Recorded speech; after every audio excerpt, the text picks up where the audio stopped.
प्रधानमंत्री नरेंद्र मोदी का अजमेर दौरा, कायड़ विश्राम स्थली पर हुई पीएम मोदी की जनसभा, राजस्थान को मिली विकास की बड़ी सौगातें। पीएम मोदी ने अजमेर से दी प्रदेश को कई बड़ी सौगातें। कुल 16,686 करोड़ की 43 परियोजनाओं का किया लोकार्पण और शिलान्यास। एनएच और ऊर्जा क्षेत्र की 8,132 करोड़ रुपए की 9 परियोजनाएं शामिल। इनमें 2 परियोजनाओं का शिलान्यास और 7 परियोजनाओं का लोकार्पण किया।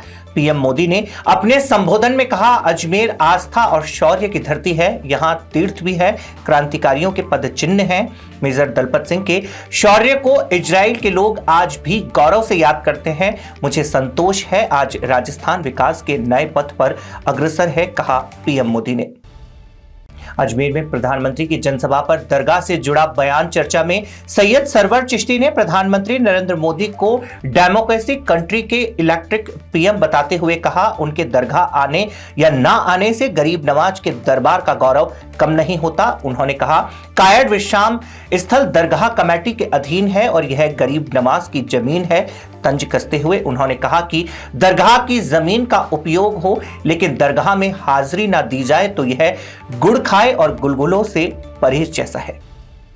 रावण की बगीचे स्थित लक्ष्मण जी मंदिर में नानी मायरो कथा का किया जा रहा भव्य आयोजन। कथा का वाचन पंडित पीयूष दादीज के मुखारविंद से किया जा रहा, जिसे सुनने के लिए श्रद्धालु बड़ी संख्या में पहुंच रहे। ज्योतिषाचार्य पंडित सुदामा शर्मा ने आमजन से अधिक संख्या में उपस्थित होकर कथा श्रवण कर धर्म लाभ अर्जित करने का किया आग्रह। आयोजन स्थल पर भक्ति एवं श्रद्धा का बना हुआ है वातावरण। अजमेर में 1 मार्च को महिला सशक्तिकरण बालिका सम्मान समारोह का किया जाएगा आयोजन। कार्यक्रम में पूरे राजस्थान से चयनित 60 महिलाओं को किया जाएगा सम्मानित। आयोजकों के अनुसार समारोह का उद्देश्य समाज के विभिन्न क्षेत्रों में उत्कृष्ट कार्य करने वाली महिलाओं और बालिकाओं को प्रोत्साहित करना तथा उनके योगदान को सम्मान देना। कार्यक्रम में विभिन्न सामाजिक, शैक्षणिक और सेवा क्षेत्रों से जुड़ी प्रतिभाओं को मंच किया जाएगा प्रदान। आर्यभट्ट वर्ल्ड स्कूल कोटला में विश्व भाषा दिवस के अवसर पर शिक्षा, संस्कृति, उत्थान न्यास एवं भारतीय भाषा मंच के तत्वावधान में मातृभाषाओं में सृजनात्मकता के प्रोत्साहन हेतु काव्य गोष्ठी का किया गया आयोजन। कार्यक्रम का विषय मातृभाषाओं में सृजनात्मकता को बढ़ावा देना रहा। इस अवसर पर विद्यार्थियों ने उत्साहपूर्वक भाग लेते हुए विभिन्न मातृभाषाओं में सुंदर और भावपूर्ण कविताओं का किया पाठ। कार्यक्रम का उद्देश्य विद्यार्थियों में अपनी भाषा के प्रति प्रेम, सम्मान और रचनात्मक अभिव्यक्ति की भावना को प्रोत्साहित करना रहा।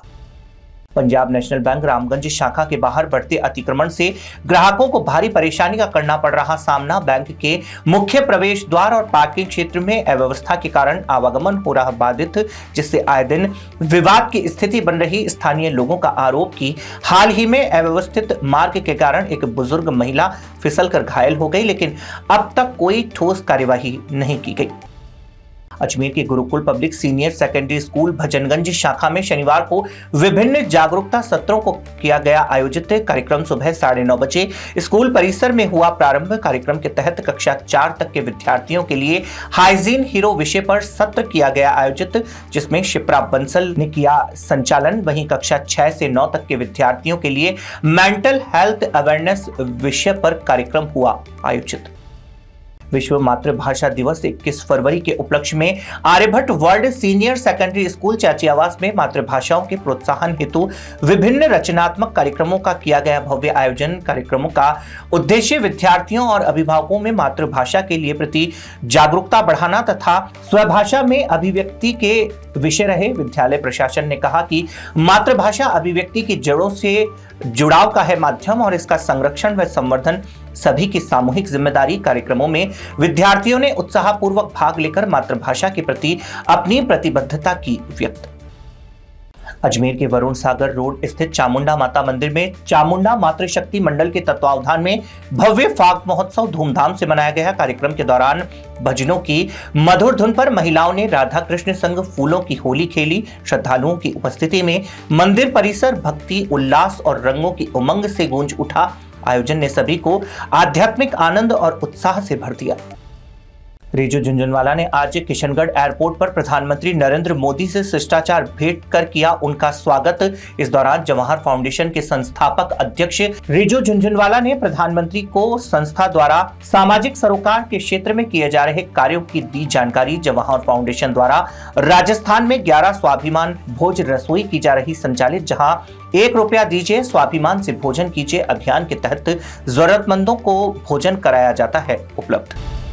कैंसर बीमारी ही ऐसी है, चिंता तो होगी ना। लेकिन अब अपनी चिंता को बदलो विश्वास में, क्योंकि आदिनाथ कैंसर मेडिसिटी में है रेडियोथेरेपी, कीमोथेरेपी और कैंसर सर्जरी के उपचार के साथ आधुनिक सुविधाएं भी। विजिट करें आदिनाथ कैंसर मेडिसिटी एट चाची आवास अजमेर।